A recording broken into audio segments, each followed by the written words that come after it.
hold hands and close your eyes. It's midnight, and you're listening to the Ghost Story Guys. Welcome to the Ghost Story Guys. I'm Brennan Storr. I'm Paul Bestall. And this is the show where we talk about spooks, specters, and all the other things watching us from the shadows beyond the campfire. Some conversations only make sense after the sun has set, and this is most definitely one. Thanks for tuning in. This is episode number 122, and we're coming to you from that tiny mountain cabin you dream about, but can never quite reach. How are you, Paul? I'm very well. I'm working my way through my usual list of Halloween films and B-movie classics, so it's always good. Fantastic. Yeah, you're currently on the Universal Monsters section of the program, are you not? Yes, yeah. Well, luckily, the Horror Channel here in the UK is showing back-to-back Universal films from 11 a.m. Oh, wow. On Sunday. So I'll watch them all again on Sunday. Now, does this include the elusive Spanish Dracula film you told me about? No, they're not showing it. But it doesn't matter because I've got it. Lucky bastard. I looked far and wide for that one on the internet, including, shall we say, gray market means, and could not find it. I think it only exists in physical form in that box set you own, which means I will be breaking into your house and descending from the ceiling Tom Cruise style to take it from you. Well, I do. Strangely enough, I do have two versions of the same box set. Of course you do. I have them all in 3D, even though my television isn't 3D. Well, you never know when you're going to get a 3D television. I also have them all on American DVD as well. You never know when you're going to need to watch something where Dracula has a gun. So, that's how you tell the difference. Yes, very true. Very true. Dracula is strapped. It's the American version. As for me, I have two things to tell you. One, in terms of my Halloween watching, because I have stupid brain, my brain likes to hyper-focus on the wrong thing at exactly the wrong time. Instead of horror movies this Halloween season, I have ended up watching martial arts movies. And I cannot convince my brain to start watching spooky movies. And I'm sure that pretty much on November 1st, that's when it'll happen. I've subscribed to this new, and I'm not going to mention the name because they haven't paid for advertising, but this new streaming service, it's like $3 a month, and it's exclusively martial arts movies and samurai movies and things like this. And so that's my stupid brain has gone, it's the spooky season. Time to watch guys punching each other's faces in. Yeah, absolutely. You should watch Legend of the Seven Golden Vampires, and then you're ticking both boxes, aren't you? You folks missed that one back when we had Movie Nightish. I miss Movie Nightish. That was fun. And mind you, I think the last two finished us off, didn't they? Yeah, well, Blood-Sucking Pharaohs in Pittsburgh. I think that finished off Careers, Movie Nightish, and possibly a few of my brain cells, man. Yeah, it's one of those films that made me angry. I was so proud of the fact that I showed you a movie so bad, it came up when you were interviewed on another podcast. That made me so happy when I heard it come up on I think it was Monster Fuzz. Yes. It was all worth it. All 95 horrible minutes of that turd were worth it to hear it come up on another podcast. Yeah, thanks. It's my pleasure. Yeah.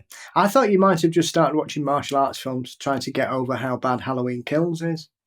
Oh, we'll talk about that in the Patreon Extra, but boy, was I disappointed in that movie.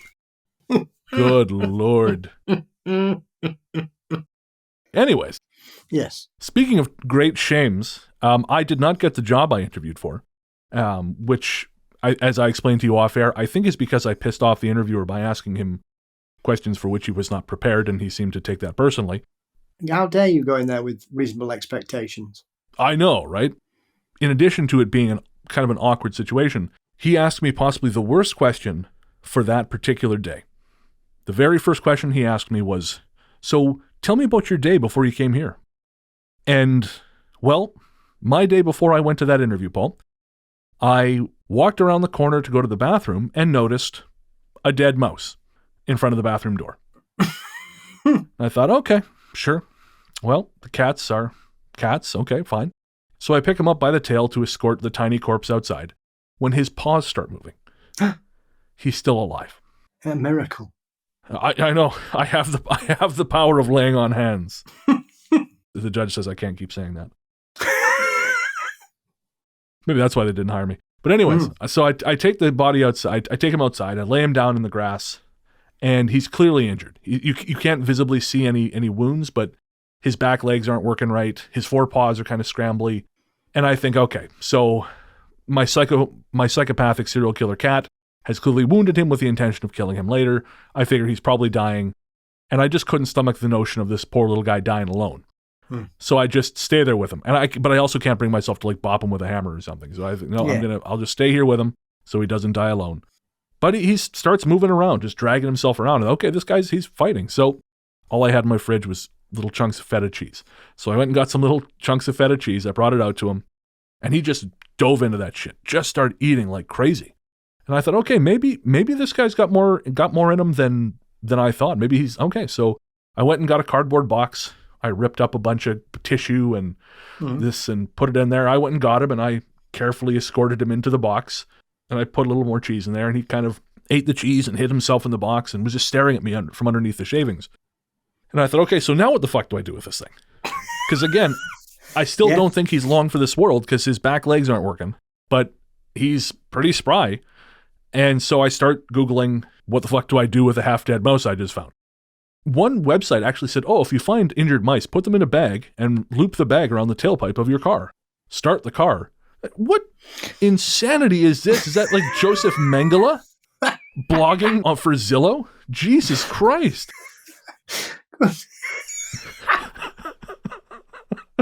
That's the dangers of anyone being able to create a website. Yeah. How to kill mice effectively. I want to see what other mammals this guy is trying to kill, or instructing people on how to off. If you want to kill a paper boy, here's what you do. Okay, yeah, someone should be reporting this. Are you being pestered by a precocious bad beaver? This guy's really pissed off a lot of animals. Somehow he's had unpleasant encounters with a lot of God's creatures, great and small. When wrestling a ram, it's best to approach it from behind. Back to mice. Back to mice. So I find out you can take them to the SPCA.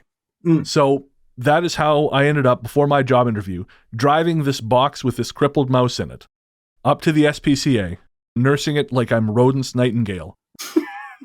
And I like to think they got him a little mouse wheelchair, and he went to mouse law school, and now he's become Mouse Ironsides. Ask your grandparents. But I have no idea what happened. But imagine going for a job interview, and you got to explain all that to someone who theoretically wants to employ you. Perhaps it's unsurprising I did not get the position.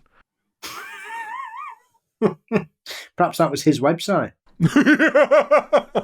Well, no comment in case they're listening. I'm not giving that guy a job. He didn't gas it. That's right. That's the first step. Any wounded creature, put it in a bag. You work here, you've got to get used to gassing the mice. My way or the highway. Wrapped around a tailpipe. Jesus Christ. Wouldn't that make the bag melt, though? I think they said like a cloth bag. Like they were really specific. We've always got them knocking about. Yeah. Get your nearest potato. Well, it's your killing sack. I guess if you're writing articles about how to off various creatures, you have a selection of pre-sized bags for such an occasion. Do you care about the environment? Then use a Hessian sack to kill a mouse. All right, folks. On this episode, we have some fabulous stories centered around rivers. As we all know, there are often stories of the paranormal around such things.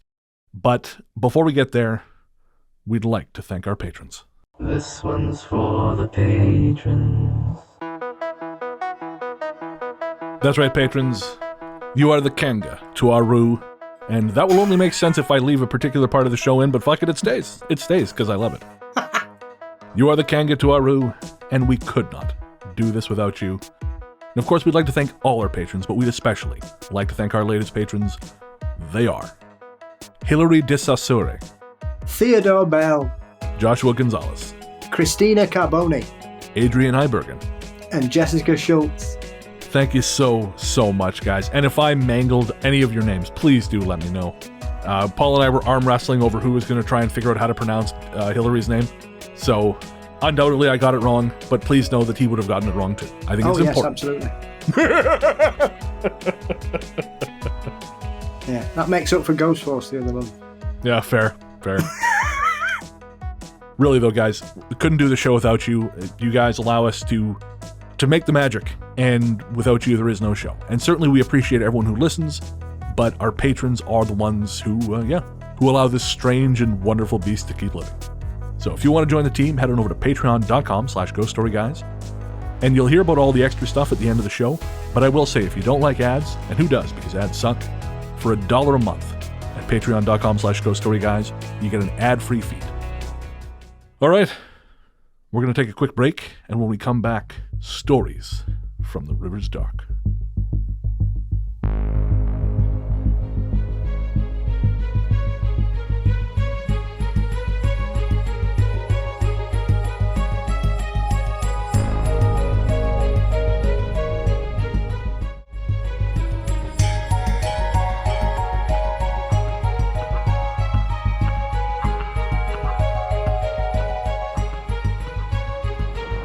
Welcome back. As we said before the break, on this episode, we're going to be telling stories that center around rivers. And, I think it's because I grew up next to basically two rivers, where kind of two rivers combined. I've always had a very, very, very high awareness of the danger of rivers. Not necessarily the paranormal side of it, but just the, holy shit, stay away from the river side of it. Because the Columbia River, near where I live, has very powerful undertow. And so you are schooled from a very young age to not play in the river. And I think, the stories that we have in this episode, I think they kind of bear that out. Yeah, as someone that nearly drowned in the Mediterranean, I fully appreciate that. Oh, really? Yeah, I got caught in a riptide. Oh, shit. Yeah, I was clinging onto a really sharp rock. I was quite lucky that someone spotted me and got me. Oh, wow. Yeah. That was not fun. No kidding. Stay out of the water, folks. I'm just telling you. Yeah. If the lake monsters don't get you, then the waves will. When I learned that lakes can have undertows, I was furious. I should be safe here. This is tame water. No, It is not tame water. Yeah. So you said that you know some particularly spooky stories to kind of get us going. Yeah. One of my favourites is from Australia, and it's called, rather unusually, and we'll kind of give you a feel for it, the Devil's Pool. Well, that sounds encouraging. And it's one of those, I think often when we find bodies of water, there's always a tradition that some poor heartbroken woman has drowned herself due to losing the love of their lives for a variety of reasons. Of course. However, the thing that makes this one a little bit different is that since 1959, 17 people have drowned in it. Jesus. One of the strangest reports was there was an incident where some friends, you're not supposed to go swimming in it because it's powerful currents and they can basically keep you under. You can't get out. Woof. And there was some friends went there in 2010, I think. And one of the guys, one of them drowned, and they were interviewing his friends at the inquest about it. And he said, yeah, we were just stood there. And then all of a sudden, it was like he was grabbed and dragged backward away from us.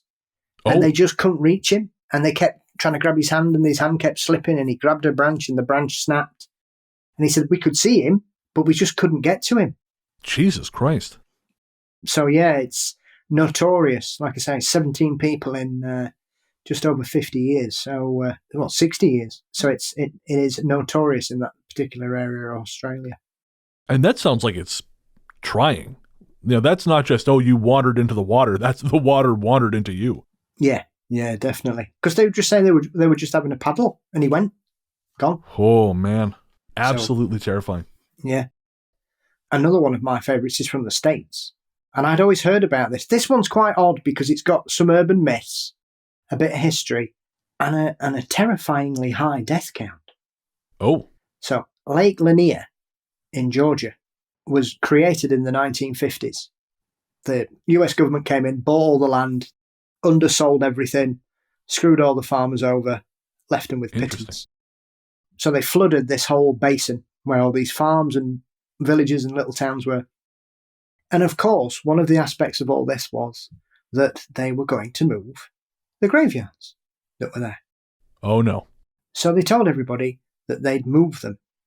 And then stories started coming that people kept hearing things and seeing things.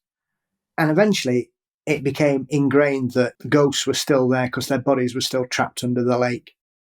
And so a lot of officials dismissed it and said, oh, no, it's all nonsense. No, none of it's true. It's not true. However, on a recent episode of Expedition X, Josh Gates, Phil Torres, who's his biologist and sort of the skeptical one of the pair, they thought, oh, well, we'll disprove this. So they sent Phil into the lake and he found the graveyard. The gravestones are still there. Oh, man. They just left him.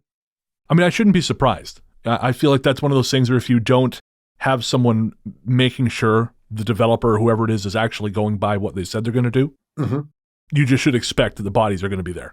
Yeah. Yeah. But the other weird thing about this place is, guess how many people have died on it since 1994? 10. Nope. 20? Nope. 30? Keep going. You're 40. Nowhere close. 60. No. Shall I tell you? I give up. Tell me. Over 200 people since Motherfucker, 1994. what? Yeah. Over 200 people have died there since 1994, either through boating or swimming accidents. That is a mind-boggling number.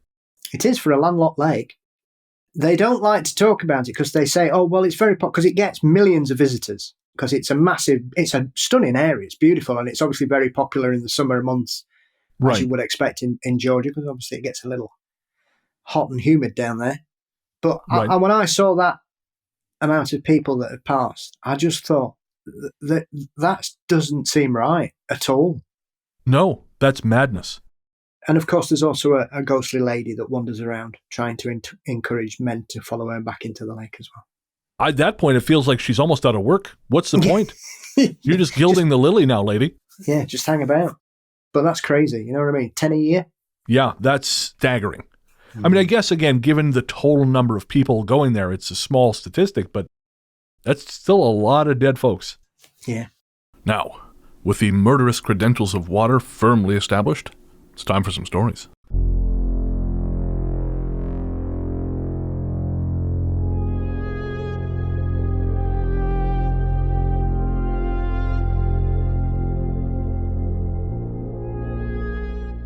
Alone.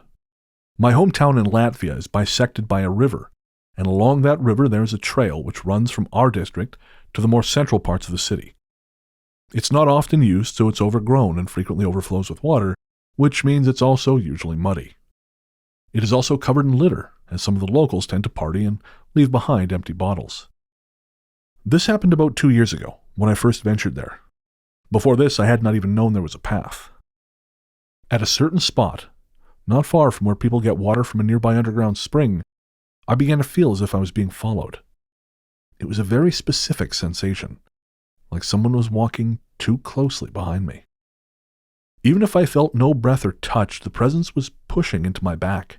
It was truly like one would feel if someone was, for example, standing too close to you in the bus or supermarket line. It followed me for maybe 30 or 40 feet, and then I didn't feel it anymore. It's possible I was just being jumpy.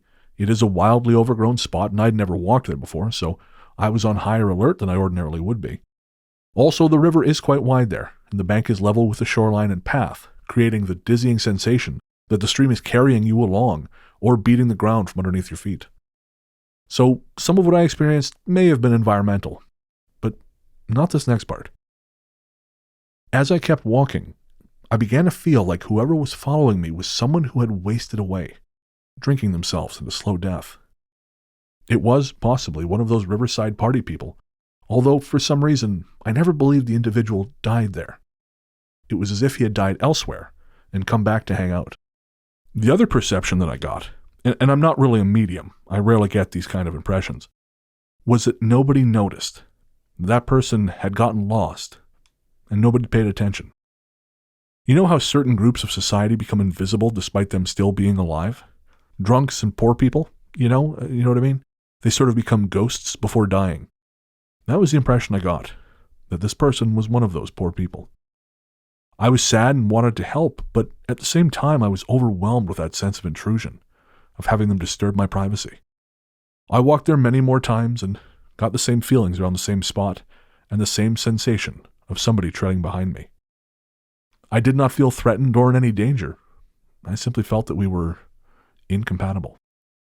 It'd be interesting to see if other people have walked in the same area and have had a similar situation, because I'm a big believer in it only affects certain people for certain reasons. So it would be very interesting if other people have that feeling of dread or a perception of being followed or watched.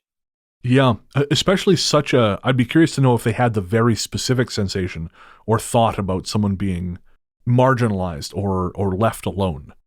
You know, because I sometimes wonder if we maybe interpret these things through our own bias.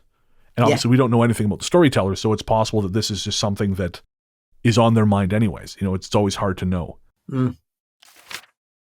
Breath. Me, my brother and 2 friends were camping in the forest some 2 miles from our house in central Scotland, not far from Loch Lomond. We had a fire and spent the night sitting around it, having a drink and occasionally going down to the river to check the fishing rods. It was about early to mid-October, and there was a really bright full moon high in the sky, with no clouds to be seen.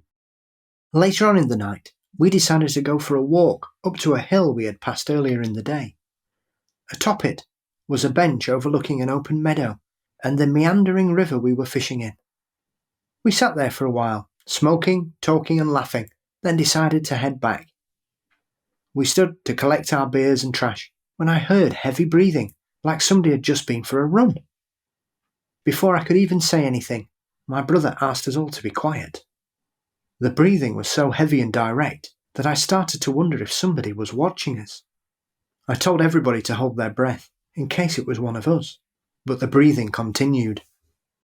By this point, everybody could hear it, but we were still half drunk and laughed it off, thinking that maybe people were out for a romantic midnight stroll, and the 4 of us had just interrupted their perfect evening. One of our friends even tried to get a response by calling out a joke about dogging, but there was no response whatsoever, just the heavy breathing, which we could all pinpoint to an area of waist-high grass about 10 foot in front of us. We started to wonder if it could be an animal, but no animal I know could breathe that heavily without us seeing it or disturbing the grass around it. I got goosebumps then and said so. The others laughed, but without any real humour, and agreed they had it as well. At that, the breathing got louder. It felt like we were looking directly at it, and it was looking straight back at us. My brother and I broke 2 branches off a nearby tree and decided to move towards the sound to see if we could make whatever it was reveal itself. As we approached the breathing, it stopped. We stood at the edge of the waist-high grass and looked down the hill onto the moonlit-filled meadow. It was really bright for about 1 in the morning, and we could see all the way down to the river. More importantly, there wasn't anybody or anything about. Then the breathing started up again, maybe 15 feet down the hill, at the start of the meadow. Me and my brother looked at each other, and we could see that both of us wanted to find out what was causing this breathing. So we marched down the grassy hill, clubs in hand, to try and at least catch a glimpse of whatever was causing the noise. As we approached the bottom of the hill, the breathing stopped again. Moments later, it started again, but further off into the meadow. Thanks to the full moon, we could see across the whole meadow of grass and into the woods on the other side of the river, yet we never saw anything move, not even the thick, waist-high grass. We continued on, and when we came to a small clearing with clumps of knee-high grass and an old barbed wire fence, the breathing stopped again. Our friends who were still standing at the top of the hill must have been scared out of their minds, and they were calling down to us to come back. As my brother told them to be quiet, the breathing started up again, loud and deep, like it was touching shoulders with us. We were startled and began to swing the branches around like a couple of frightened cavemen. This must have had some effect, as the breathing stopped, then started again further away from us seconds later. It sounded like it was moving towards the river. By the time we got to the riverbank, it had stopped again, and when it started back up, it was on the other side. Whatever it was had managed not only to cross the meadow without being seen, but the river as well. Something was not right, and we decided it was time to go. My brother and I ran along the path as fast as we could, completely terrified. I still, to this day, get goosebumps when I think about that night. It has forever changed my outlook on the way we look at this amazing world we live in. Well, as someone who has, shall we say, been surprised in a section of woods that turned out to not be as remote as you thought it was, I was expecting a very different end to that story. Yeah, well, Loch Lomond is a spooky place with a long history of haunting, so anything's possible around there. Yeah, there's what is it? There's an inn there that's apparently famously haunted. That's it, yes. Yeah, some creepy stories there. There's a ghost of a little boy. There's another ghost that likes nipping women's bottoms. Okay. Described as a sex-crazed ghost by a British tabloid. I mean, it sounds like British tabloid reporting, all right. Yeah, definitely. Keeping that reputation held high. One of my favourite stories from there is from a couple of, I think it was a boyfriend and girlfriend who stayed there, and they'd stayed there several times before, never had anything, and they stayed in room 115. Right. And when they got up in the morning, they noticed their digital camera was slightly off where they thought they'd left it.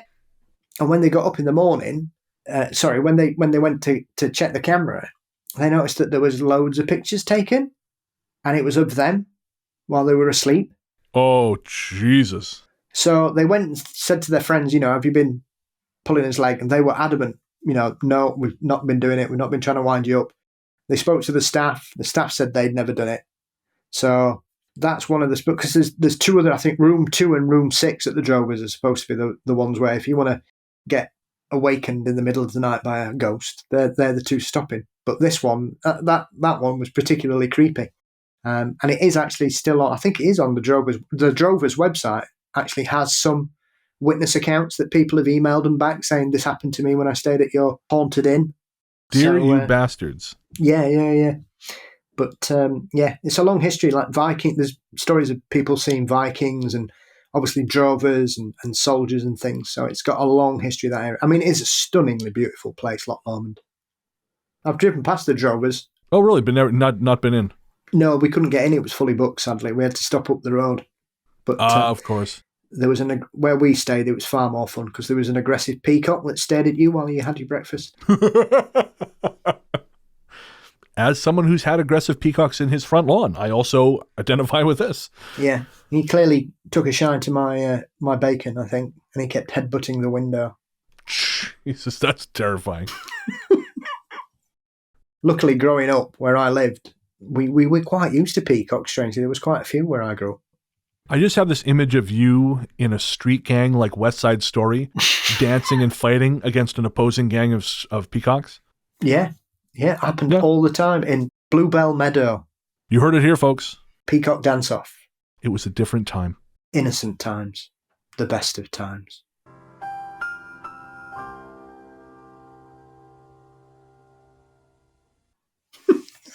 But really, what the hell was breathing in that meadow? That bothered me. And it's the fact it keeps moving. I think that's fantastic.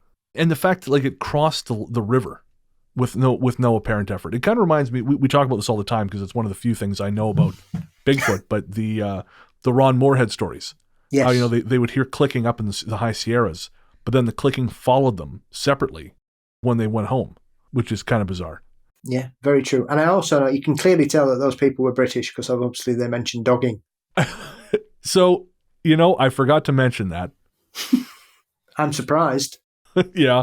I was wondering, is anyone not from there going to understand what dogging is? And can you explain it to them, Paul? This is on you. Okay. Make me read the patron names first, will you? So, dogging is a term used to describe people who arrange sexual rendezvous in public car parks where two people will be in a locked car having sex whilst other people stand around and watch them. There you have it. And there are certain websites where you can find the best places to go dogging in your local areas. Have you ever gone and observed this mystical team sport. Incredibly, in the rich and fantastic tapestry that my life is, it is something I have never done, and it is also something I have no intention of doing. Because I got to tell you, right now, sitting here, I'm thinking, I'm bored. Let's go see who's fucking and where. Yeah. There are, near where I grew up, strangely enough, the other side of the village from Bluebell Meadow, Peacock Dance-Off area, is a sculpture park, which is incredible. It's full of fabulous sculptures by some of the great sculptors in the world. And their car park is a dogging hotspot, shall we say. But it is next to the major motorway of the UK, the M1. So it's easy for people from Huddersfield, Leeds, Wakefield and Barnsley to reach in less than 20 minutes. It's important for your kinks to be convenient. Absolutely. Great road links are a necessity for the dogging fraternity. Folks, don't say you never learn anything from this show. The boat. This story takes place more than 30 years ago, along the Vermilion River in Ohio. Back then, we camped in a different location than we do now. This one was about 2 miles upstream of Mill Hollow Park, on the riverbank. There were 4 of us. Dave, Fernando, Frankie, and myself. We set up camp, building a lean-to and a fire, and made dinner. By the time we'd finished and cleaned up, it was getting on towards dusk. We 4 sat there on stumps, smoking cigarettes, enjoying the peace and quiet. Although there was a road fairly close to where we were, it was a faint murmur in the distance, outdone by the sound of the Vermilion River flowing past on its way to Lake Erie. The birds and insects provided a natural soundtrack to our evening. There was a sandbar, about 20 yards from where we sat, stretching downstream for about 15 yards. Another 15 or so yards past that was a bend in the river. I was facing downstream, watching the shadows deepen on the moving water. Just as it reached full dark, I saw a group of lights round the bend, heading toward the sandbar. It was a flatboat, being towed upstream, looking much as they did in the Ohio history books we'd all studied in junior high. 4 men, each carrying a lantern, each grasping a rope with the other hand, the ropes trailing over their shoulder to the boat, pressing forward in the knee-deep water. There was a light on a pole on the boat itself. The men were clearly visible in the lantern's light, and I could hear their voices, although I couldn't make out what they were saying. As they approached the sandbar, I noticed something odd. The lanterns cast no reflection on the water. Just as I turned to Dave to ask him if he'd noticed this, the boat and its crew vanished, the lights extinguishing simultaneously, as if by a switch. We broke out our flashlights, walked down to the bank, and shone them on the water and the sandbar. There was nothing in sight. The 4 of us sat around the fire, in agreement about what we'd seen, except for one of us, Fernando.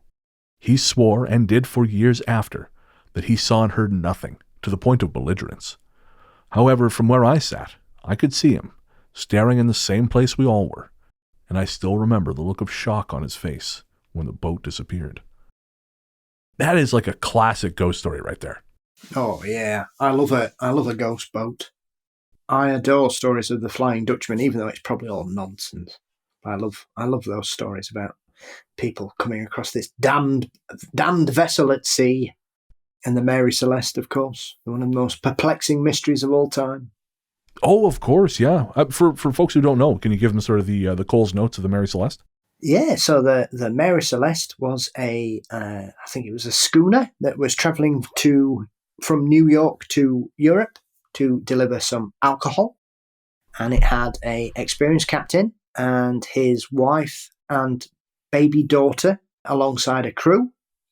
And they were expected to make a journey across a certain period of time. And then a boat that had been next to them in the harbour spotted them drifting wildly off course near the Azores, went to them and discovered that every single person on the boat had vanished. This is one of those stories where sometimes it gets embellished a little bit, am I right? Where people will say, the pipe was still smoldering on the table, or, dinner was still like cooking on the top or something. Does any of that have a basis in fact? It did look like things had been happening, but there wasn't anything like, the stove wasn't still warm and things like that. People had, places were still set for dinner and the bed hadn't been made and things like that. So it looked like people had very quickly just decided to do something. I suppose the biggest clue is obviously that their lifeboat wasn't there anymore. Oh, interesting. But a lot of people suspect that fumes from the alcohol had caused them to think that, this is one of the potential solutions to it. There's not much evidence of it, but that's what they like to put forward. Because all the doors were open for the hatches, so it looked like they'd been letting something out. And so they were obviously concerned that it may blow. They proposed that they all got onto the lifeboat, and unfortunately the connecting tether snapped and they drifted off, never to be seen again. It was quite scandalous because the people that found the boat were accused of murdering them all. Sure. And they had a court in Gibraltar, and they claimed that a sword that had been found on the ship showed evidence of blood, which later turned out to be rust. And the people who found the boat, rescued it and towed it into Gibraltar, were only awarded 1/5 of the compensation they should have been awarded because the government officials believed that they'd hijacked them. Even though there was no evidence of that, they just decided. Well, when you make all the rules, you get to choose how they're applied, I guess. Yeah. But it's also, when you dive into it, the Mary Celeste did have a history of seemingly bringing bad luck to whoever owned it. Really? Yeah. So after it was found, it was put back into service? Yeah, and then it ran aground somewhere and sank. But it was renamed because it was called something else before the Mary Celeste, and I think it had been scuppered prior to that as well, and it had only just been repaired and renamed, and so it had a history of being a problematic vessel. Interesting. We've also got Arthur Conan Doyle to blame for the legend of the Mary Celeste because it was him. It was his report that created the legend version of the story. Oh, really? Yeah, he also changed the name to the Marie Celeste. Oh, from Marie Celeste. Mm-hmm. Oh, interesting. And wasn't his whole thing debunking stuff like that? Like, wasn't that a big part of his, bit of a debunker? He started out as it, and then obviously went completely the other way. That's why him and Houdini fell out. I had no idea. Yeah, because Conan Doyle believed that spiritualism was real and all psychics were real and ectoplasm was real. And Houdini said they're all con artists, they're all frauds, they're all fakes. So they fell out. Fascinating. I had no idea. Perhaps we are their reincarnations. What will our fallout be? Will it be Bigfoot? I was going to say, I'm not, you're not tying me up in chains and chucking me in a river for anybody's money. I can tell you that right now. Well, you've ruined my plans for the Ghost Story Guys live show, so. The San Pancho Bridge. This experience was told to my grandmother by my oldest uncle, Theodoro. This story takes place in San Francisco del Rincon. This place, called San Pancho by its residents, has many myths surrounding parts of the town, specifically the oldest parts. One night, my Uncle Lolo, as we call him, was returning home after a late-night gig. He was a mariachi in his younger days. To get to my grandma's house back then, he had to cross a bridge under which ran a river that has since dried up. People used to throw their garbage down there. There were also rumours going around town that the poorest women of San Pancho disposed of their unwanted babies down there, but who knows if that was true. In short, people tried to avoid this bridge after dark, because according to them, strange things would happen there. So my uncle, being a super macho guy, decided that he was not going to take the long way back to the house, and would cross the bridge. As he did, he started to feel a cold breeze, which he thought was weird, since it was the middle of summer, and it's usually very hot at night. He continued walking, starting to hear the sound of chains being dragged on the bridge behind him. At this point, he started to walk a little faster, his heart pounding in his chest. All of a sudden, he heard a blood-curdling scream from behind him, and he froze. Very slowly, he turned around to see who or what screamed, and standing there, a couple of feet in front of him, was a woman with long dark hair and an old-style dress. He described her as ugly, with bloodshot eyes, a ghastly mouth, and pale skin. As he stood there staring at her, the woman started screaming again and began to move towards him, floating. Well, my uncle dropped his trumpet and ran to my grandmother's house as fast as he could. When he finally got there, he started banging on the windows and doors, shouting for someone to open up. My grandparents got up, hearing all the banging, and opened the door for him. He was pale and barely able to talk as he was crying so hard. It took him a while to tell my grandmother what had happened. After that encounter, he never again crossed the bridge at night by himself, and to this day he still gets chills when he talks about that night. The bridge no longer stands. It's now a road, but people still say late at night they hear babies crying and the sounds of chains being dragged upon the road.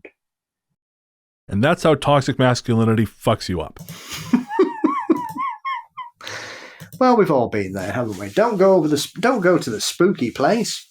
I'll show you. Right. Don't go to that Denny's. Go to the good Denny's. No, by God, I'm going to this Denny's.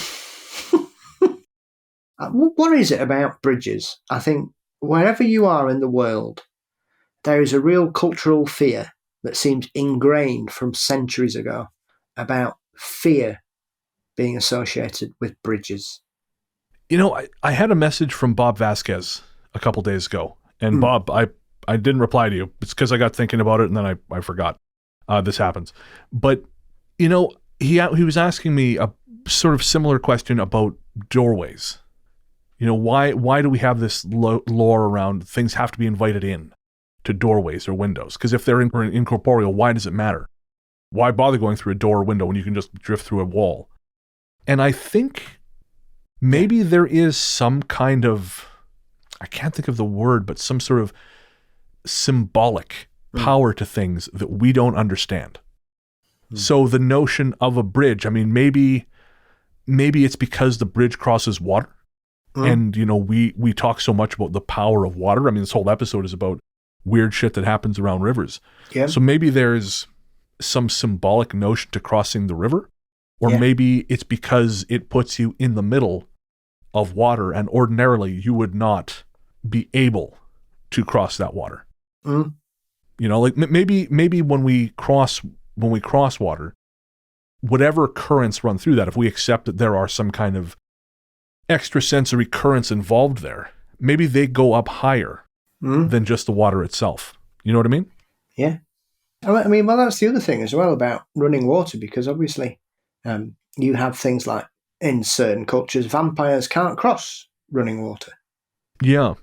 You have trolls that live under bridges. You have ghosts that are associated with bridges. You have bridges that get reputations of being spaces of negative energy and become sadly known for being prone for suicides and things like that. And tales, you know, as we mentioned in that one, where people would dispose of their children and the like. I mean, other things as well, like here in the UK with the Bargas, the black dogs. You know, you were always safe if you got to a bridge because they couldn't pass over running water as well. Right. So, I don't know. So, yeah, like I'm just thinking about it. I'm thinking about maybe there's a scientific reason. Maybe whatever creates, say, a Bargast or whatever it is, maybe it is incompatible with the larger currents of the running water. Yeah, could be a frequency. Maybe it's like a magnetic charge almost or something, you know? Yeah. Could be a resonance thing, something like that. Yeah, that resonance. Yeah, that's it. So I wonder if there is, again, I tend to think that the things we sort of, I think there is a lot to the world we still don't understand. You know, you had a guest on the show, I think it was Larry Arnold actually, or maybe it was Doug Hychek, but he talked about he doesn't believe in quote unquote the paranormal, just things we don't yet understand. Yeah, that was Doug. That's Doug, yeah. And so I think that's very much the case here. I think we're just dealing with natural properties that we don't yet fathom because we tend to still think of things in a very reductionist way. Yeah, and we're always limited by our own intelligence. I'm often frustrated when people say, oh, well, we know all that. We know everything now. No, we don't. We know next to nothing. We just believe so because we wrongly assume that our intelligence is the scale of all knowledge, and it's far from it. Absolutely. Chained. This story happened to me maybe 20 or so years ago when I was growing up. Here in Sri Lanka, we have an exam you take as a teenager which determines whether or not you go on to further school. If you pass this, then you get to study further, and if not, then you must take private courses and things cost more money. The town where I lived was small, maybe 2,100 people, and my house was more or less in the middle of it. My friend Nerved lived in the same town, closer to the western border, and was the same age but attended a different school. Not far from Nerved's part of town, there is another village, and that's where this story takes place. In this village there is a river, and I remember my father saying that during the war, particularly in the 80s, there were times when the water would be choked with bodies. Innocent people were picked up and killed without anyone knowing, at least until their bodies were found either burning or hanging off the bridge or on the banks of the river, or much worse. This river belongs to that other village, but it's still near to Nerved's house. Many afternoons when I went over to his house, he would talk about hearing the sound of chains at night, but he never made a big fuss about it, and to be honest, I never believed him. One night we had a lot of studying to do, and so we had a sleepover at his house. His mother very kindly kept us in food and coffee, and we spent hours working away in his room upstairs. I remember we were studying math when I heard it, what sounded like a heavy chain being dragged along a tar road. Faint, but definitely there. He smiled and said, "See? I told you." Even having heard the noises, I couldn't help but think of rational reasons for them, suggesting it could be tree poachers or something like that. We both wanted to go investigate, but the exams were looming, and there was only so much time to study, so we stayed inside. That Friday, Nerved and I decided to explore my tree-cutting theory, and so we both lied to our parents, saying we were at the other's house, and then headed toward the river as the sun was setting. Near the riverbank there were some large wild mango trees, which were easy for us to climb and comfortably watch the world go by. To pass the time, we ate sweets and fish buns and talked about what the poachers would look like. The night was pitch black, with no sound and nobody around. We were both annoyed that the tree cutters hadn't turned up, and we couldn't go home because we lied to our parents, so we had to spend the night. We didn't have cell phones back then and no watches to tell the time, so I'm not sure when I fell asleep. I woke up to Nerved covering my mouth. It was cold out. I remember he looked terrified. Of course, I was furious he was touching me, but he kept making calm down movements with his hands, so I relaxed. Then he pointed to the road. A woman in a bright white dress with long curly hair was passing by very slowly. Chains were bound to her hands, and you could hear them clanging slowly in time with her movements. I wasn't scared so much as I was puzzled. How the hell could this be happening? Nerved whispered to me, "Is that what I think it is?" I didn't know how to answer. All we could hear was the rush of the river and the sound of chains dragging, until all at once the white-dressed woman vanished into thin air, then reappeared at the water's edge and fell in. In a split second, we both got down and ran to the river, shouting. We thought it was somehow a real woman who was about to drown, but of course there was no one in the water. Our shouting drew people to the river, and we told them what we'd seen. They had no answers for us, but took us home where we had some explaining to do. It's a bit strange and funny that I didn't get scared, and I wanted to see that woman again. But after our parents heard about our adventure, well, I was grounded for a month. Several years later, the water board came and built a filtration plant on the river. Ever since then, the chains can no longer be heard. If I'm not mistaken, that is the second story in a row.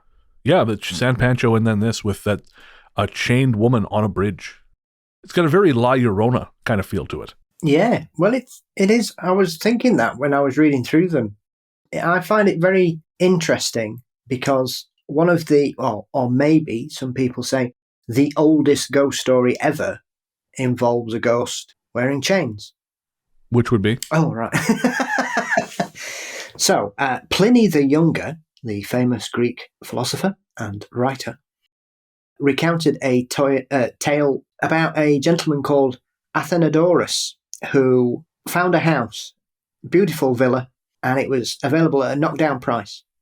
And he couldn't understand why it was so cheap. It was beautiful. Massive villa, beautiful garden, vineyards. It was wonderful. But nobody had lived there. So he went and bought it. Couldn't believe how cheap it was. He thought, oh, well, I'm having some of this. And at night, the first night he was there, all he could hear were the sounds of rattling chains. And this spirit appeared to him, rattling its chains. And then it drifted off back to the courtyard and disappeared under an olive tree. This carried on every night for like a week. So on the 7th night, I think it was after a few days anyway, he decided to follow it, courtyard, and saw it vanish next to this olive tree. So the day after, he goes out and he gets some workmen and they dig up the olive tree, and underneath the tree, they find the skeleton of a man, chained and bound underneath it. They remove him, bury him properly, and the ghost was never seen again. Fascinating. And did ye olde Ed and Lorraine Warren turn up to try and take credit for all this? Edwardius and Loranius. No, I've not seen Pliny mention anybody, but yeah, and that's that is a archetypal ghost story that still resonates in the 21st century, which I find remarkable that still seems to have that kind of resonance for tales. Greeks were very much into ghosts. They have I did not know this. Yeah, the Greeks had a rich history of ghosts and ghost stories, and usually it was people like that had been wronged or murdered and were seeking retribution. But they viewed ghosts as a positive thing. They didn't really have a negative connotation, though places were often thought to be haunted. They didn't see ghosts in the same way that later civilizations viewed them. Well, I wonder if that's partially connected to the Christian notion that ghosts can't exist because you're either in heaven or you're in hell. And if you're in heaven, then you're not going to want to leave God. So if we see you, then you must be a ghost. You must be of the devil. And so I wonder if that's partially why these things came to have such a negative, like a negative feel, or were considered in such a negative way. Yeah, it would be interesting. I'm sure there is a philosophical reason for it, but yeah, the Greeks viewed them rather positively, all in all. Fascinating. This is a big brain episode of Ghost Story Guys, folks. Pliny the Younger. We've had what? The Marie Celeste. We've had Arthur Conan Doyle and Houdini. You are learning some shit. I'm learning some shit today. Yeah, I've had my bran flakes today. A perfect orb. This is one of my first physical experiences with the paranormal that can't really be explained. When I was 15, my sister and I shared a room at one corner of the house. We decided to open our windows to enjoy the summer weather and listen to the frogs that were down by the river. Looking out of the window, we saw a blue light down by the gravel road. We simply thought that it was someone down there walking, because teens went to the river to drink all the time, so we thought nothing of it. We lay down to sleep, and Amanda dozed right off. I was laying there almost daydreaming, and I decided to get up and look out of the window again. I dearly love summer nights in the country. As I looked out, I saw the blue ball of light again.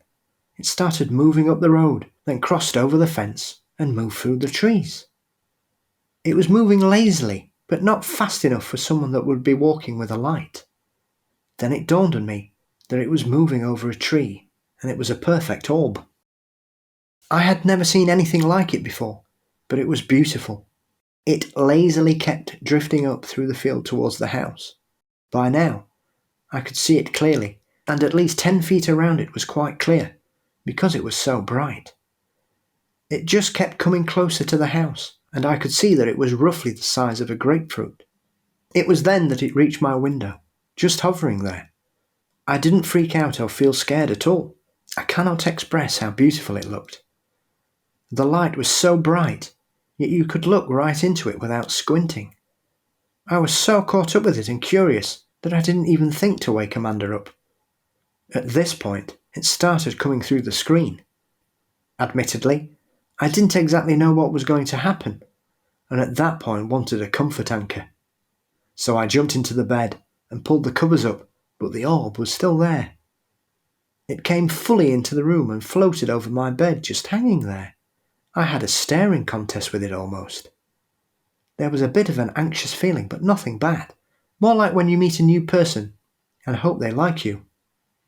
I don't know how long this went on, but eventually I reached out to touch it, and then it backed away and zoomed off through the window. It was then I heard footsteps in the hall. Mom had gotten up to use the restroom and saw the light in my room and thought us girls were up gabbing and had come to turn it off. She just gave us a chiding without asking questions and left. So, has anyone else had anything like this happen? It was a really cool experience, honestly, and it didn't scare me at all. Also, I was glad that Mum had seen the light from the hallway, because then I knew I wasn't just dreaming. And you've talked on your show about ball lightning and how it's often used to explain these kinds of things away. It exists, but you're talking about, minute balls of light. Right. It's one of those things that just gets trotted out as an excuse for anything. Oh, it's a UFO. Oh, people saw ball lightning. Yeah, Brown Mountain Lights, it's ball lightning. It's a ghost. Oh, it's ball lightning. Spontaneous human combustion, it's ball lightning. It's one of those one explanation fits all phenomenon things. Yeah. And yet there is hardly any evidence of them. They do exist. I mean, my granddad told me as a child that during a thunderstorm, they had a ball of lightning fall down the chimney and smash a window. Interesting. But this doesn't seem to act like that, because obviously ball lightning is very hot, very dangerous, can burn you, because obviously it's intense heat emanates from it. Whereas this seems a quite pleasant experience, almost spiritual, it would seem. Yeah. It reminds me of a conversation I had with a guy, and again, I'm sure I've talked about this in past, but there's a fellow from Calgary I once spoke to on the phone, and he was traveling on a highway in eastern BC when he realized he was being paced by a light in the sky. It was as big as the moon, but it was below the tree line. Like it was as big as the moon was in the sky, but below the tree line. So he estimated it was about the size of a house. And he said it was shone with this beautiful bright light, but it cast no shadows. And he said this thing seemed to not necessarily have any interest in him, but it seemed to be roughly going at about the speed he was. And he said he became, he felt this like a overwhelming sense of calm. And he actually pulled over to watch it. He felt like he needed to. There was something that told him you need to bear witness to this. Yeah. So he pulled over to the side of the road, got out, and he just watched this ball of reflectionless, shadowless light make its way down the valley until it disappeared from sight. But he said he was never threatened by it. And he said, I actually felt really good observing this thing. But he said, I've never seen anything like it, and I can't possibly explain it. How interesting. I mean, there are areas all around the world where people have encounters with mysterious lights. So who knows? It's a strange one. I mean, one of my brother's neighbours is an Australian, and the first time I met her over the summer, she told me her experience of being chased by the Min Min lights in Australia. Really? Which was amazing. Yeah. Well, that's what they apparently do, the Min Min lights. They're cheeky. Oh, okay. They like to chase people and then just whoosh, disappear. So that was, when somebody's telling you something like that, why would you make a story up like that? It's a very specific lie. Yeah. Interesting. And what goes on in Hexxagram in Norway? I mean, that's crazy. That. Well, now you got to tell us about Hexxagram. Oh well, so yeah. Sorry, once again, my presumptions get the better of me. You are far too kind to my knowledge base. So Hexxagram is an area in Norway where strange lights have been seen and recorded for decades. And they are essentially balls and strings of light that seem to emanate from the valley floor, and a variety of colours, and they have been witnessed by hundreds of people. And if you Google Hexxagram or go on YouTube, I'm sure you will find some footage and lots of people going, wow, woo, like that, because that's the effect it has on people, because they are incredible. It's like the Brown Mountain lights in North Carolina, which are dismissed as reflections of cars, which would be all right, but unfortunately the story started before the invention of the motor car. So I actually had someone try and write that off to me as, well, those were horse-drawn carriages they were seeing. Like, those were like lit-up horse-drawn carriages they were seeing reflections of. Driving that, Dracula? I'm going to remember that for next time someone tells me. Yeah, that old tradition of putting candles on a horse. You put LEDs on the bottom of your car, you can put candles on a horse. It had to start somewhere, Paul. Yeah. Do they not understand how motion affects a flame? I'm going to go with no. Oh, okay. Are we saying that this candle was vacuum sealed then? That must be it. Must be it. Because I hear flame burns really well in a vacuum. Well, I was about to say, so can you explain how that flame works in a vacuum for me, please? I've blown up enough vacuum cleaners. I think I know a thing or two about this. So, yeah, I like stories about mysterious lights. And obviously there's a lot to do with, the Fae. Lights in the forest leading people astray. Yes. And the less said about that, the better. Yeah. I'm going to be doing another episode on the Fae. I'll miss you. They didn't get me last time. But they got close. Well, they came to see me in the hospital, didn't they? That's true, right? Yeah. Yeah, they probably don't mind you. It's me. They know I'm on their side. Yeah, exactly. Well, I found out that when I did my ancestry DNA test that I'm 21% Irish. So I don't know if that's like I'm not Irish enough, or maybe I'm just Irish enough that I should know better than to say some of the shit I said back when we started the show. I haven't figured that out yet. I'm also 44% Italian, so maybe they just really hate Italians. Well, I've no Irish, Scots, or Welsh in my DNA. So you're just cooler than I am, Paul. Yeah, it's just mostly vampire. That I believe. By the River Dark. In 2012, I visited one of my aunties, who lives at Saket Nagar Colony, about 4 kilometers from where I live. My cousin and I were of a similar age, and we talked about any and everything, including our strong belief in ghosts and supernatural entities. Whenever I visited my aunt's house, I would have to pass Baba Kinaram Ashram, which has 8 human skulls of varying sizes on its outside walls. The skulls are not real, but even so, whenever I passed, it would fill me with curiosity and give me goosebumps. Baba Kinaram was an Agori, some say the first, and if you do not know them, I suggest you look them up. They are an unusual order who many view with fear and suspicion because of their rituals surrounding the dead. They'll smear cremated remains on themselves or use the dead to make kapalas, which are cups made from skulls. On this particular visit to my aunt's house, my cousin suggested we explore the sandbank on the opposite side of the Ganges. Since I'd never been there, I agreed, and we set out, pointedly not asking for permission since neither of us could swim, and we assumed permission would not be forthcoming. So we did what kids do. We lied to our mothers, saying we were going to watch a movie and would be back late. Then we took our bikes and headed towards the river. We chose to stop at the Dashashwamed Ghat, from where we could see the famous and spectacular Ganja Arti. This is a group of priests who perform Agni Puja, worship to fire, wherein a dedication is made to Lord Shiva, River Ganja, Surya, the sun, Agni, fire, and the whole universe, sitting in the sandbanks of the river. We didn't know at the time that it was unwise to stay on the banks of the river after dark. The reason behind this is that this is where the Agori perform their rituals throughout the night. People had witnessed Agori sitting atop a human corpse which they pulled from the river, and then put ashes on their own body, as I've said. Due to their practices being contradictory to Orthodox Hinduism, the Agori are not well liked. The dead bodies which they fetch from the river are usually those of people who died due to some accident, and whose body was not found by the police, or those unclaimed dead which are thrown in the river after autopsy. I've seen this. Bodies thrown in the river from the nearby bridge, and I must say that it is a bizarre and horrible visual experience.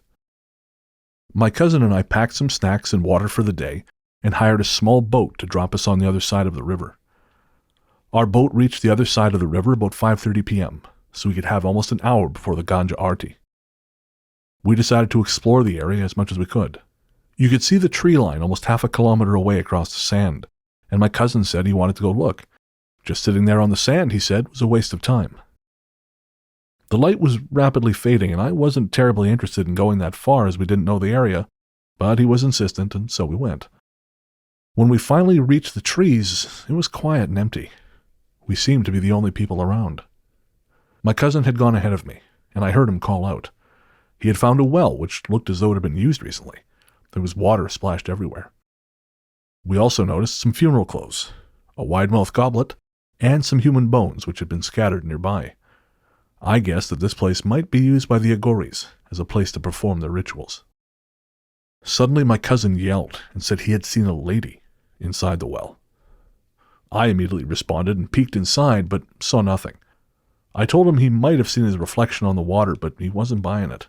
We threw a stone inside, and when it made a mighty splash, he finally agreed there couldn't be a woman in there. That said, we decided we'd seen enough and should leave that place as soon as possible. While leaving, I felt that we were not alone, and something was keeping an eye on us. And then I saw a black figure in the trees. First, I thought it might be an Agori who was upset we had been hanging around their well, or maybe even my eyes were playing tricks on me in all the foliage. Whatever it was, I called the boatman and said, "We're ready to leave." But soon something happened that forced me to rethink my hallucination theory. When we came out of that jungle and started walking towards the edge of the river, the black figure came out as well. We could clearly see that it was tall and masculine, but transparent. Our hearts began to pound and we started to back away toward the water. Suddenly I felt a decline in my physical strength. It was hard for me to perform even normal physical movement. My cousin was the same. Slowly that black entity started moving towards us, and just as he was getting close, he vanished. Suddenly we could move again, but we had no energy to do it. We just collapsed there on the sand. By the time our boat arrived, our faces had turned a pale yellow.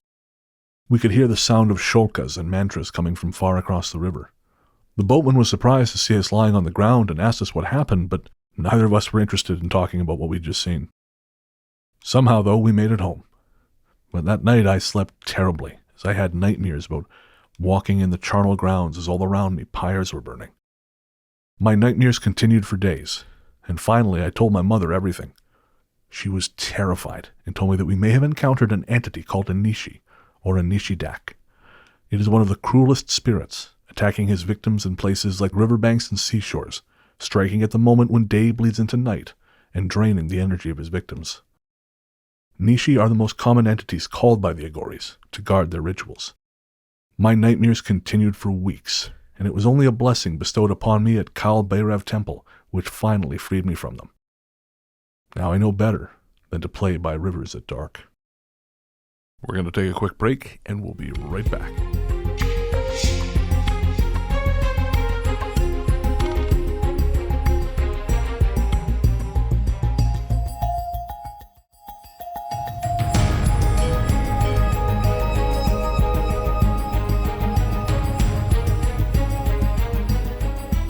Hey there, listeners. Before you reach for that skip 15 seconds ahead button, I promise you this isn't an ad.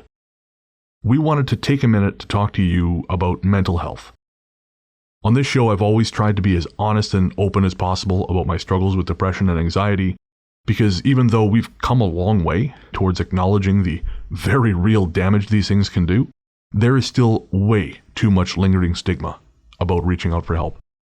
And when you start to feel like there's no help, it's easy to start feeling like there's no hope.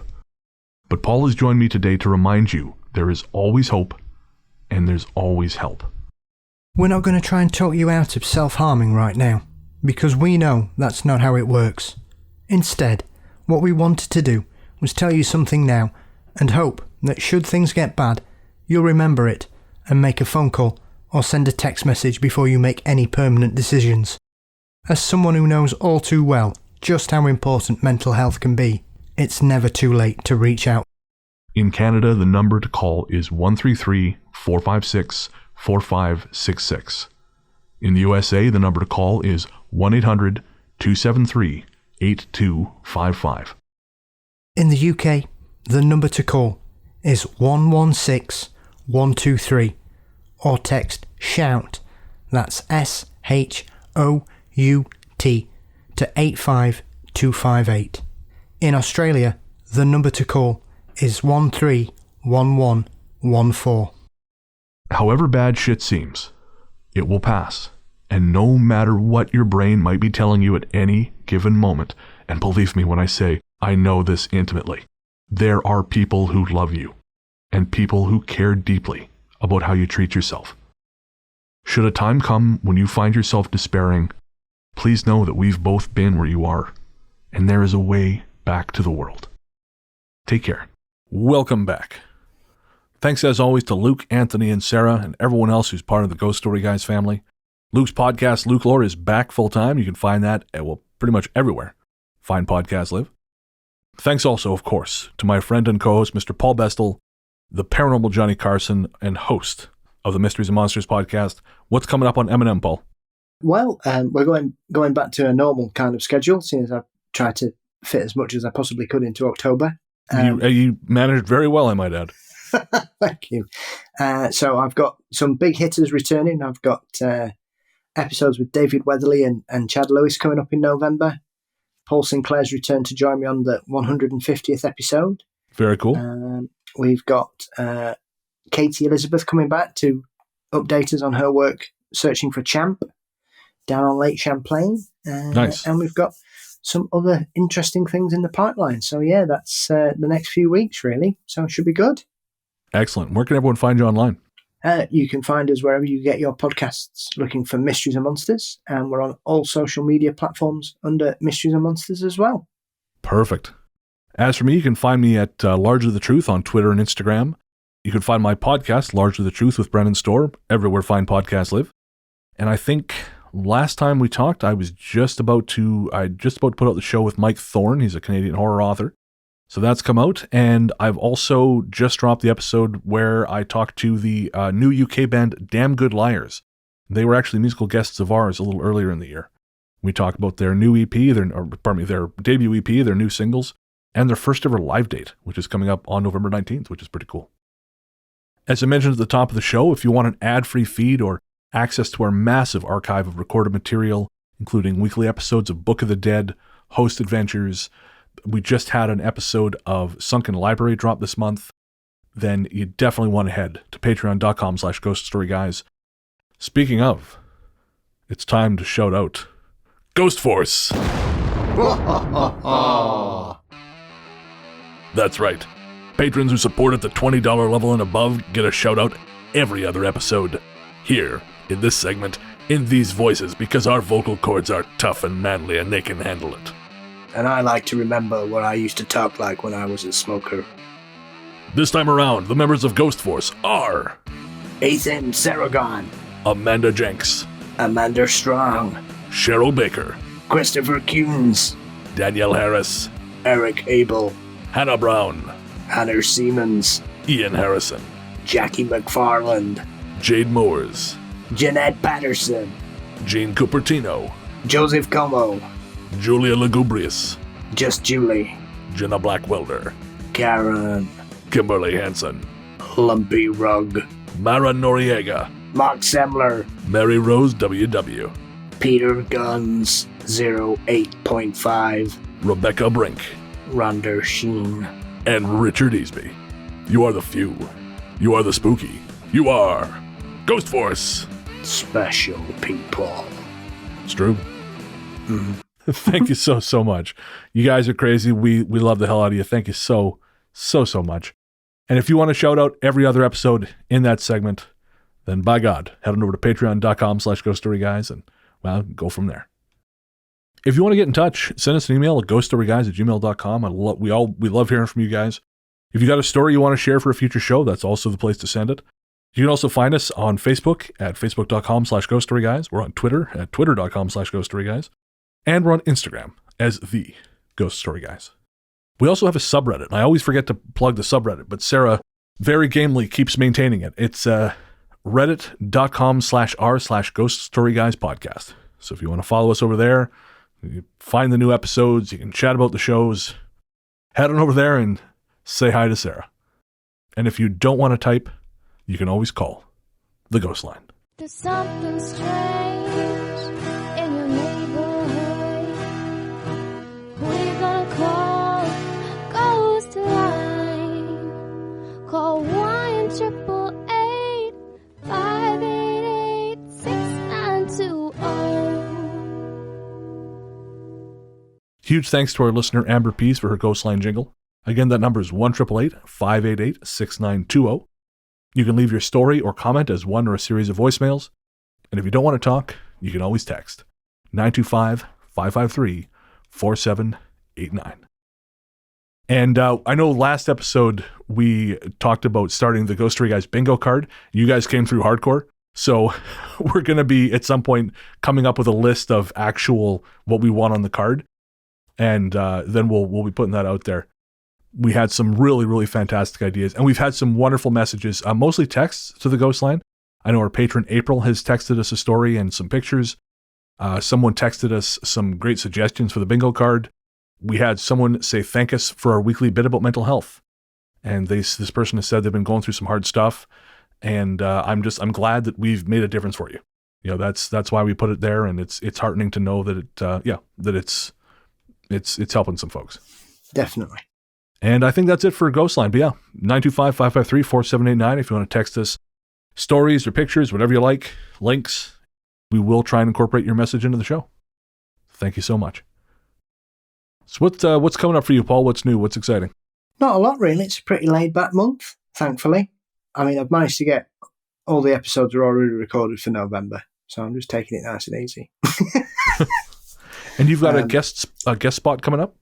Yeah, so I've just appeared on an Irish show called Diamond's Dozen, which was good fun, and asked me a couple of challenging questions, shall we say?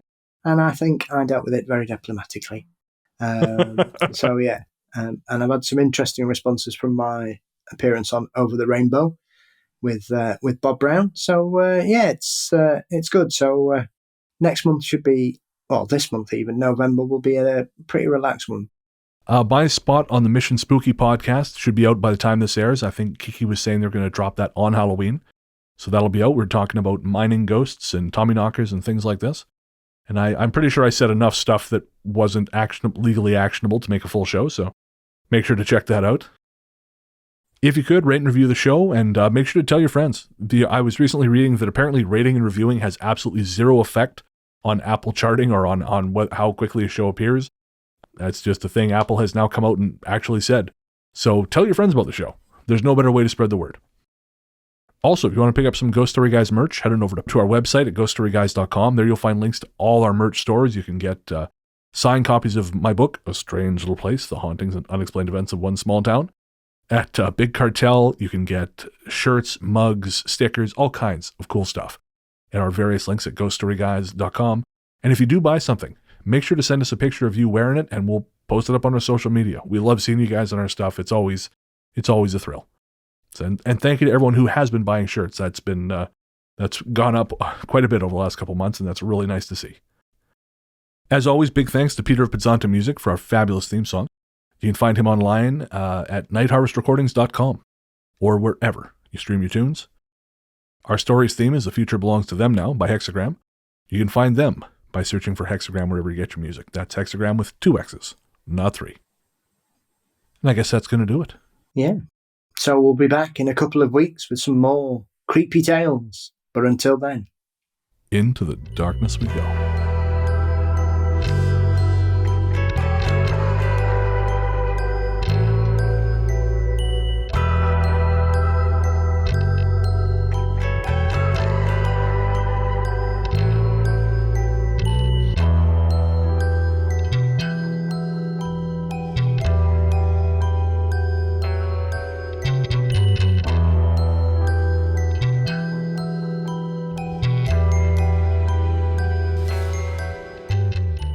Imagine being a transformer that someone like Sam Witwicky decides to take you out dogging. How undignified.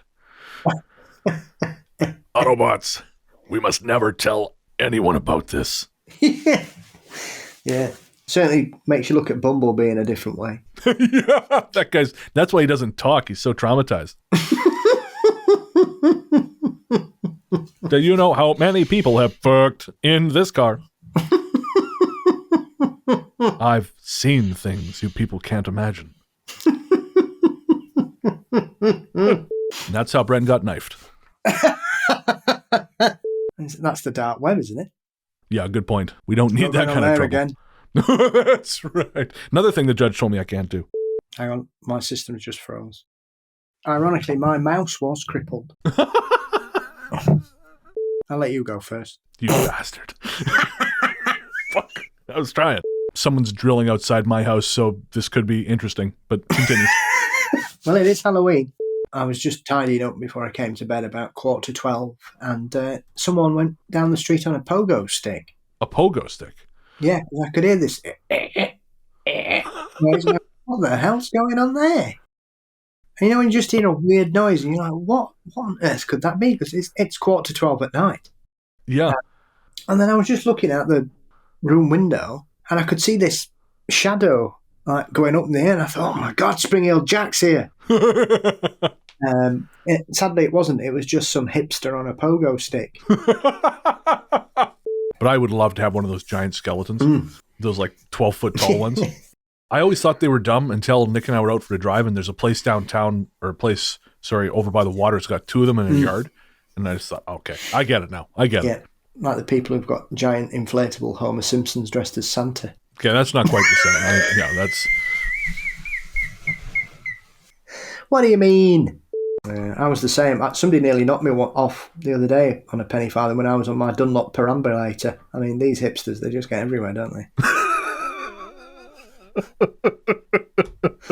I came home and had a good trampoline to get over it.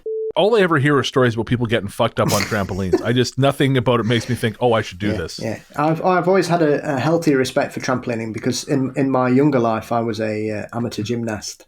Now, is that just, you ran away from the police and you were quite acrobatic in doing it, or you were actually like a... No, I got my Barger level 2 award. So I got a 4, a 3 and a 2. So it's stuff like jumping over pommel horses and cartwheels and forward rolls and backward rolls and tumbling and stuff. That's pretty sweet. What prompted you to do that? They just did it at school, so... That's cool. And we did a bit of trampolining, so once you start jumping higher than your height, you realise that... I mean, plus I had a friend of mine who was an excellent gymnast at school, and he had a pretty bad fall doing gym, and then he'd come down later on to meet up with everybody, and as we were walking, he just collapsed. And what had happened was he'd actually broken his leg, but it had just been in a certain way that it was just ready to go at any point. Oh, and as we were walking, his thigh bone snapped. Oh my collapsed, God! And we had to call an ambulance for it. It was quite exciting when you're 14. Yeah. And hanging up.